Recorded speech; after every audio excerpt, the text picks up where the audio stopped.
तो चलिए पंजाब हरियाणा हिमाचल की खबरों में आपका स्वागत है। मैं आपके साथ सागर मिश्रा। पंजाब के खन्ना में बुधवार को नेशनल हाईवे पर एक भीषण हादसा हो गया, जहां हाईवे पर चल रहे डीजल से भरे टैंकर का अचानक टायर फट गया। टायर फटने से टैंकर का संतुलन बिगड़ गया। इसके बाद कैंटर में भीषण आग लग गई। आग की लपटें और धुआं दूर दूर तक दिखाई दिया। बताया जा रहा है कि डीजल से भरा टैंकर जालंधर से भरकर मंडी गोविंदगढ़ सीमा पेट्रोल पंप पर जा रहा था। टैंकर में आग लगने से अफरा तफरी का माहौल बन गया।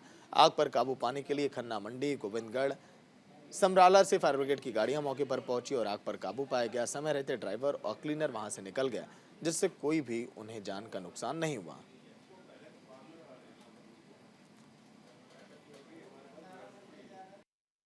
ਅੱਜ ਹੀ ਅਰਾਊਂਡ 12:30 ਦੇ ਕਰੀਬ ਸਾਨੂੰ ਇਨਫੋਰਮੇਸ਼ਨ ਆਈ ਸੀਗੀ ਕਿ ਜੀਟੀ ਰੋਡ ਖੰਨਾ ਜਿਹੜਾ ਸਾਡਾ ਹਾਈਵੇ ਹੈ ਉੱਥੇ ਆਇਲ ਟੈਂਕਰ ਜਾ ਰਿਹਾ ਸੀਗਾ। ਉਹਦੀ ਡਿਵਾਈਡਰ ਤੇ ਹੀ ਜੋ ਇਨੀਸ਼ੀਅਲ ਇਨਫੋਰਮੇਸ਼ਨ ਹੈ, ਡਿਵਾਈਡਰ ਸਾਈਡ ਤੇ ਹੀ ਟੱਚ ਹੋਈ ਹੈ ਉਹਦੀ ਟੈਂਕਰ, ਤੇ ਉਸ ਕਰਕੇ ਉਹਦੀ ਪੂਰੇ ਆਇਲ ਟੈਂਕਰ ਨੂੰ ਹੀ ਅੱਗ ਲੱਗ ਗਈ ਸੀ। ਮਤਲਬ ਕਿਸੇ ਨਾਲ ਕੋਲੀਜਨ ਨਹੀਂ ਹੈ ਜੋ ਇਨਫੋਰਮੇਸ਼ਨ ਆਈ ਹੈ, ਤੇ ਉਸ ਕਰਕੇ ਕਿਉਂਕਿ ਉਹ it was filled with oil, ਤੇ ਇਮੀਡੀਏਟਲੀ ਉਹਦੇ ਫਲੇਮਸ ਬਹੁਤ ਜ਼ਿਆਦਾ ਤੁਸੀਂ ਦੇਖਿਆ ਹੀ ਹੈ ਕਿ it went up in flames. But साडी जी सिविल और पुलिस एडमिनिस्ट्रेशन है, असी इमीडिएटली एक्ट अपॉन करके ये फायर टेंडर्स भी बुला ले सके। लकीली बिकॉज मंडी गोबिंदगढ़ भी नाल ही है खन्ना दे, और इत्थे साडे लोकल ही फायर टेंडर्स है, तो 4 तो 5 फायर टेंडर्स इमीडिएटली पहुँच गए, तो अग नूं तुसीं देख ही रहे हो बिल्कुल बुझा लिया गया है। वहीं कपूरथला के नवाब जस्सा सिंह आहलूवालिया सरकारी कॉलेज के बाहर जिले की कई कर्मचारी यूनियन के नेताओं ने धरना दिया। धरना प्रदर्शन कर रहे परिजनों से मिली जानकारी के मुताबिक नवाब जस्सा सिंह आहलूवालिया सरकारी कॉलेज में काम करने वाली जूनियर सहायक राजविंदर कौर की 30 दिसंबर को मोहाली में उपचार के दौरान मौत हो गई थी। मृतक महिला के परिजनों का आरोप है कि कॉलेज प्रिंसिपल की ओर से महिला को मानसिक प्रताड़ित किया जा रहा था और इसी के चलते वो बीमार पड़ गई। इलाज के दौरान उसकी मौत हो गई। वहीं इस मामले में एसडीएम ने कहा कि पीड़ित पक्ष की शिकायत ले ली गई है और उच्च अधिकारियों के ध्यान में सारा मामला लाने के बाद उचित कार्रवाई की जाएगी।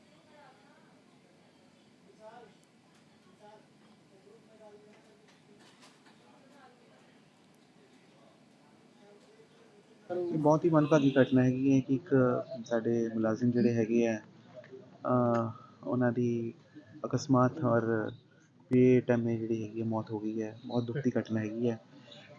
ਮੈਨੂੰ ਇੱਕ ਮ੍ਰਿਤਕ ਜਿਹੜੇ ਕਰਮਚਾਰੀ ਹੈਗੇ ਉਹਨਾਂ ਦੇ ਮਾਤਾ ਜੀ ਵੱਲੋਂ ਇੱਕ ਐਪਲੀਕੇਸ਼ਨ ਵੀ ਪ੍ਰਾਪਤ ਹੋਈ ਹੈਗੀ ਹੈ, ਔਰ ਇਹਦੇ ਕੰਟੈਂਟਸ ਦੇਖ ਕੇ ਜਿਹੜੀ ਵੀ ਬਣਦੀ ਕਾਰਵਾਈ ਹੈਗੀ ਹੈ ਅਸੀਂ ਉਹਨੂੰ ਅਮਲ 'ਚ ਲੈ ਕੇ ਆਉਂਦੇ ਹੈਗੇ। ਇੱਕ ਵਾਰੀ ਮੈਂ ਡਿਸਕਸ ਕਰਨਾ ਪਏਗਾ ਕਿਉਂਕਿ ਬਤੌਰ ਐਸਟੀਐਮ ਮੇਰੇ ਕੋਲ ਇਹਦੇ ਮੇਰੇ ਇਹ ਮਹਿਕਮਾ ਦੂਸਰਾ ਹੈਗਾ ਵਾ, ਮੇਰੇ ਦਾਇਰੇ ਤੋਂ ਇਹ ਚੀਜ਼ਾਂ ਥੋੜ੍ਹੀਆਂ ਬਾਹਰ ਨੇ, ਅਤੇ ਮੈਨੂੰ ਉੱਚ ਅਧਿਕਾਰੀਆਂ ਨਾਲ ਜਿਹੜਾ ਹੈਗਾ ਰਾਬਤਾ ਕਾਇਮ ਕਰਕੇ ਜੋ ਵੀ ਅਸੀਂ ਬਣ ਸਕਦਾ ਹੈਗਾ ਅਸੀਂ। वहीं पंजाब डीजीपी गौरव यादव के निर्देश पर पूरे पंजाब में पुलिस की ओर से समन्वित अभियान चलाया जा रहा है, जिसके तहत डीएसपी सुल्तानपुर लोधी और डीएसपी कपूरथला के नेतृत्व में सभी थानों की पुलिस को साथ ले लिया गया। इस दौरान रेलवे स्टेशन और बस स्टैंड की जांच की गई और आने वाले यात्रियों के सामान की भी तलाशी ली गई। इस मौके पर कुछ संदिग्धों को पुलिस ने राउंड अप भी किया। ਇਹ ਅੱਜ ਮਾਨਯੋਗ ਡੀਜੀਪੀ ਸਾਹਿਬ ਵੱਲੋਂ ਈਗਲ 3 ਆਪਰੇਸ਼ਨ ਦੇ ਤਹਿਤ ਹੁਕਮ ਹੋਇਆ ਸੀਗਾ। ਤੁਸੀਂ ਆਪਣੀ ਸਰਾਊਂਡਿੰਗ ਦੀ ਸਾਰੀ ਫੋਰਸ ਦੇ ਨਾਲ ਸਾਰੇ ਐਸਐਚਓ ਪੀਸੀਆਰ ਅਸੀਂ ਲੈ ਕੇ ਬੱਸ ਸਟੈਂਡ ਤੇ ਰੇਲਵੇ ਸਟੇਸ਼ਨ ਚੈਕਿੰਗ ਕੀਤੀ ਹੈ। ਇਹਦੇ ਵਿੱਚ ਸ਼ੱਕੀ ਵਿਅਕਤੀਆਂ ਨੂੰ ਰਾਉਂਡ ਅਪ ਕੀਤਾ ਹੈਗਾ, ਇੱਕ ਦੋ ਨੂੰ। ਤੇ ਇਹ ਮੇਨ ਮੁੱਦਾ ਸਾਡਾ ਹੈਗਾ ਵੀ ਜਿਹੜਾ ਕੋਈ ਲੋਕਾਂ ਦੇ ਦਿਲ ਵਿੱਚ ਸੁਰੱਖਿਆ ਦੀ ਭਾਵਨਾ ਵਧੇ ਤੇ ਲੋਕ ਸਾਨੂੰ ਇਹਦੇ ਬਾਰੇ ਜੇ ਸਾਨੂੰ ਕੋਈ ਮਾੜੀ ਚੀਜ਼ ਨਜ਼ਰ ਆਉਂਦੀ ਤਾਂ ਅਸੀਂ ਉਹਨੂੰ ਰਾਉਂਡ ਅਪ ਕਰ ਸਕਦੇ। ਮਾਨਯੋਗ ਸੀਐਮ ਸਾਹਿਬ ਤੇ ਡੀਜੀਪੀ ਸਾਹਿਬ ਦੀਆਂ ਹਦਾਇਤਾਂ ਅਨੁਸਾਰ ਅੱਜ ਇੱਕ ਕੋਆਰਡੀਨੇਟ ਸਰਚ ਆਪਰੇਸ਼ਨ ਚਲਾਇਆ ਗਿਆ ਸੀਗਾ, ਜਿਸ ਵਿੱਚ ਮਾਨਯੋਗ ਐਸਐਸਪੀ ਕਪੂਰਥਲਾ ਸਾਹਿਬ ਨੇ ਸਾਨੂੰ ਹਦਾਇਤ ਕੀਤੀ ਸੀਗੀ ਕਿ ਅਸੀਂ ਆਪਣੀ ਸਾਰੀ ਫੋਰਸ ਦੇ ਨਾਲ ਜਿਹੜੇ ਹੈ ਰੇਲਵੇ ਸਟੇਸ਼ਨਸ ਤੇ ਬੱਸ ਸਟੈਂਡਸ ਨੂੰ ਚੈੱਕ ਕਰਾਂਗੇ, ਅਤੇ ਕੋਈ ਵੀ ਜੇ ਕੋਈ ਸ਼ੱਕੀ ਉੱਥੇ ਬੰਦਾ ਪਾਇਆ ਜਾਂਦਾ ਹੈ ਤੇ ਉਹਦੀ ਵੈਰੀਫਾਈ ਕੀਤਾ ਜਾਏਗਾ, ਉਹਨੂੰ ਸਰਚ ਕੀਤਾ ਜਾਏਗਾ। ਇਸ ਦੇ ਤਹਿਤ ਅੱਜ ਸੁਲਤਾਨਪੁਰ ਲੋਧੀ ਸਬ ਡਿਵੀਜ਼ਨ ਦੇ ਚਾਰੇ ਐਸਐਚਓਜ਼ ਨੇ ਮੇਰੇ ਨਾਲ ਮਿਲ ਕੇ ਕੋਆਰਡੀਨੇਟ ਸਰਚ ਆਪਰੇਸ਼ਨ ਕੀਤਾ ਹੈ, ਤੇ ਅਸੀਂ ਕੁਝ शक्की व्यक्तियों को हिरासत च लिया तो उन्होंने पूछगिछ। वहीं पंजाब के लुधियाना में पुलिस की ओर से मादक द्रव्य विरोधी अभियान चलाया जा रहा है, जिसके तहत पुलिस ने कार्रवाई करते हुए एक अभियुक्त को गिरफ्तार किया है, जिसके पास से 105 ग्राम हेरोइन और चूरा पोस्ट बरामद किया गया। वहीं पुलिस ने अभियुक्त के खिलाफ मामला दर्ज किया और जांच शुरू कर दी।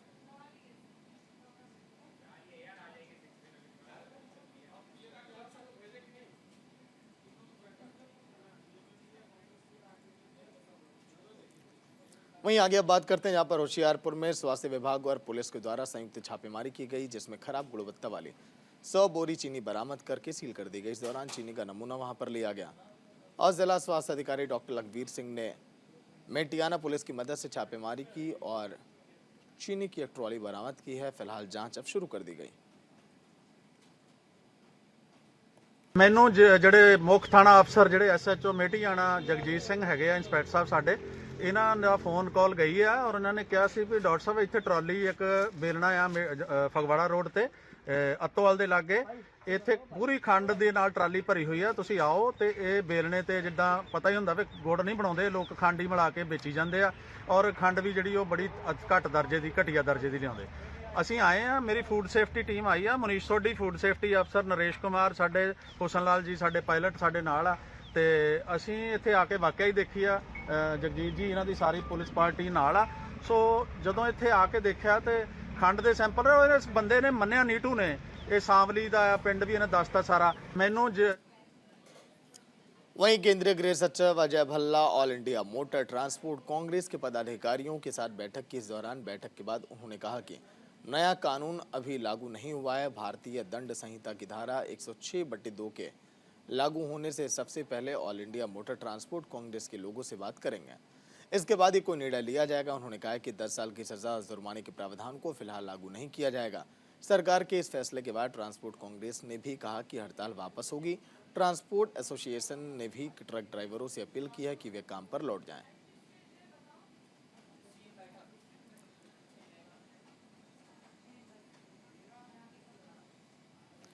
वहीं चुनावी साल 2024 में हरियाणा कैबिनेट की पहली और महत्वपूर्ण बैठक की गई है। मुख्यमंत्री मनोहर लाल की अध्यक्षता में सचिवालय में बैठक की गई। कैबिनेट की बैठक में बुधवार को 17 में से 15 एजेंडे पास किए गए। इस बैठक में प्रदेश की जनता को बड़ी सौगातें मिली हैं। इसकी जानकारी खुद सीएम मनोहर लाल ने दी है। इसमें हरियाणा में टूरिज्म को बढ़ावा, ग्रामीण चौकीदारों को वित्तीय राशि, हरियाणा वन्य प्राणी परीक्षण विभाग, राज्य सेवा कार्यकारी समूह को और नियम 1998 में संशोधन को मंजूरी जैसे बड़े एजेंडे पास हुए हैं। प्रेस कॉन्फ्रेंस में कहा गया कि हरियाणा सरकार ने प्रदेश के ग्रामीण इलाकों में रहने वाले लोगों के लंबे समय से बकाया 372 करोड़ रुपए के पानी के बिल को माफ कर दिया है। कैबिनेट के इस फैसले से ग्रामीण क्षेत्रों में तकरीबन 29 लाख घरों को फायदा मिलेगा।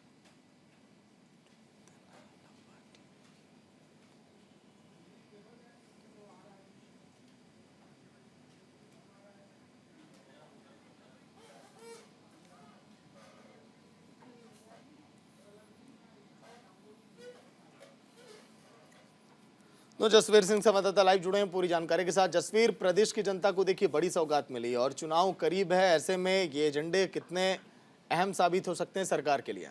बिल्कुल सागर, आपको बता दें कि अभी हरियाणा में इलेक्शन होने जा रहे हैं और जैसे जैसे तारीख नजदीक आते जा रही है और हरियाणा सरकार कोई ना कोई ऐसे ताबड़तोड़ कर रहे हैं और लोगों को नई सौगातें देने जा रहे हैं। तो देते हुए मुख्यमंत्री ने प्रेस कॉन्फ्रेंस में टोटल 17 एजेंडे रखे गए, जिनमें 15 एजेंडे उनको मंजूर कर दिए गए। सो इलेक्शन को देखते हुए जो हरियाणा के लोगों को बहुत बड़ी सौगातें मिलती नजर आ रही हैं सागर जी। लेकिन जसवीर, अगर हम बात करें जो 17 में से 15 एजेंडे जो अब पास हुए हैं, आम जनता किस तरह से इस पर रिएक्ट कर रही है, कितना फायदा होगा उन्हें, ये भी एक बार बताइए। सागर, अगर हम आम जनता की बात करें तो लोग बहुत खुश हैं, क्योंकि पिछले 1 महीने से लगभग हर हफ्ते हरियाणा सरकार एक पीसी करती है और पीसी में कई ऐसे एजेंडे जो लोगों के फायदे होते हैं, क्योंकि 5 साल से लोग जिसका इंतजार कर रहे थे वो एक एक करके पूरा कर रहे हैं। और हरियाणा सरकार की तरफ से कई ऐसे नए लुभाने फैसले किए गए हैं जिनको लगता है कि आने वाले इलेक्शन में हरियाणा सरकार को इसका फायदा होगा। जी सागर। चलिए, शुक्रिया जसवीर पूरी जानकारी के लिए। वहीं बात करेंगे आगे, पानीपत में पटवारियों ने अपनी मांगों को लेकर हड़ताल शुरू कर दी। पटवारी संगठन ने 3 दिन के सांकेतिक हड़ताल का ऐलान किया है, जिसकी वजह से आने वाले दिनों में जनता को परेशानियों का सामना करना पड़ सकता है। सांकेतिक हड़ताल पर गए पटवारियों का कहना है कि लंबे समय से उनकी मांगें लंबित पड़ी हैं, लेकिन सरकार का ध्यान नहीं गया।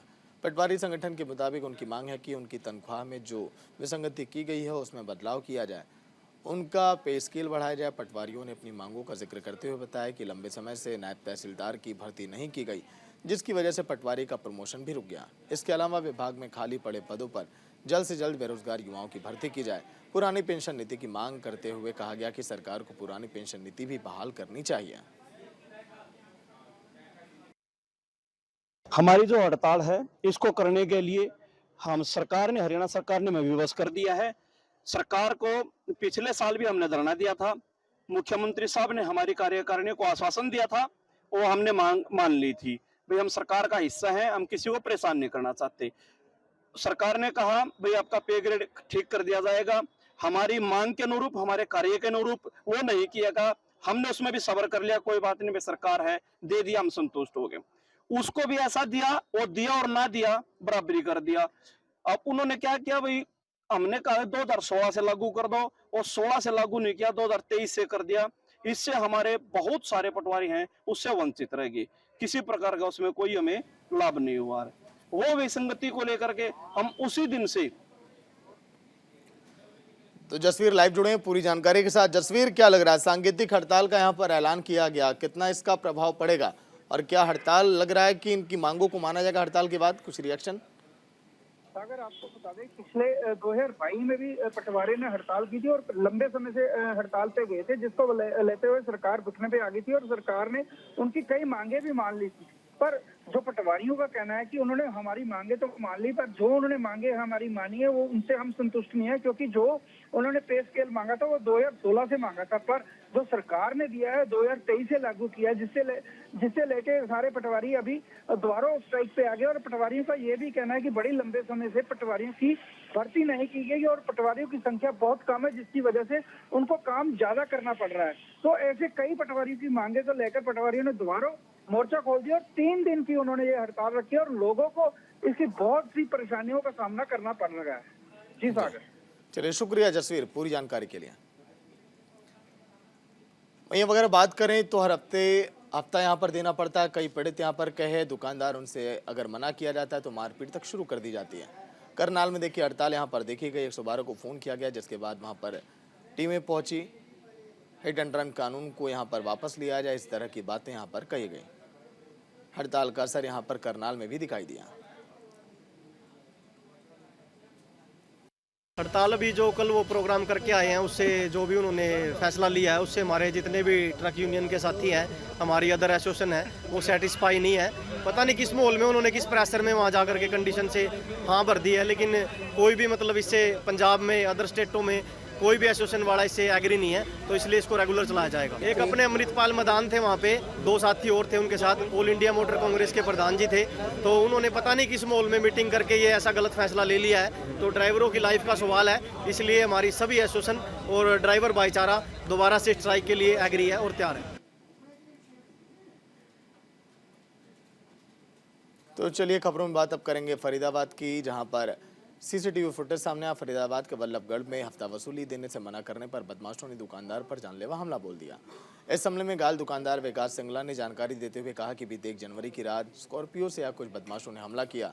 बदमाशों ने दुकान से कुछ सामान खरीदा, लेकिन उन्होंने उसके बदले उससे पैसे नहीं लिए, बल्कि उल्टा उन्होंने उससे हफ्ता मांगा और कहा कि हर हफ्ते तुझे हमें हफ्ता देना पड़ेगा। पीड़ित दुकानदार मना किया तो उसके साथ मारपीट शुरू की गई। फिर डायल 112 को फोन भी किया गया। पुलिस की टीम मौके पर पहुंची और अब जांच में जुटी है।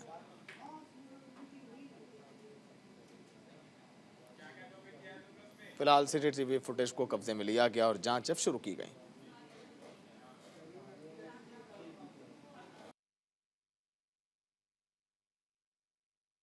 गाड़ी चढ़ा के उसने सामान में तोड़फोड़ करी है, जो कि जान से मारने जैसी बात कोई सामने नहीं आई है, लेकिन किसी बात को लेके, छोटी मोटी बात को लेके इनका आपसी झगड़ा हुआ है, जिसके बाद उन्होंने गाड़ी से इनके सामान में तोड़फोड़ दुकान में करी है। तो दुकान में घुस के जो भी मारपीट करी है, तो स्कॉर्पियो जो ब्लैक कलर की स्कॉर्पियो थी, जिसके नंबर स्कॉर्पियो पे नहीं थे, तो स्कॉर्पियो की और अभियुक्त की पहचान करने के प्रयास जारी है। मेरे पास आए थे, पहले तो सामान लिया था, सिगरेट पेपर, और उन्होंने नशे का जो रहता है पेपर, फिर मेरे को बाहर बुलाया, बाहर आ जा, बात करनी है कुछ तुझसे कुछ। मैं बाहर गया, फिर मेरे साथ उल्टी गाली गलौज करके मेरे पे हाथापाई करने लग गए। फिर लोग कह रहे हफ्ता चाहिए मेरे को। मैंने कि हफ्ता किस चीज़ का? और दुकान खोलेगा तो हफ्ता चाहिए, नहीं तो तेरे को जान से मार देंगे। मैंने कि भैया हफ्ता नहीं है। फिर मारपीट करने लग गए। मैं दुकान की तरफ भागा, पत्थर लेके आए वो, फिर मैंने पत्थर उठाया अपने बचाव के चक्कर में जी। फिर उन्होंने क्या करा, गाड़ी में बैठ के सीधी गाड़ी ऊपर चढ़ा दी, बैक करके 3-4 बार गाड़ी चढ़ी। हम नेक नेक बाल बाल बचे थे, फिर जान से मारने की धमकी दे गए मेरे को। तो चलिए इसी के साथ बुलेटिन में इतना। देखते रहिए न्यूज़ इंडिया। नमस्कार।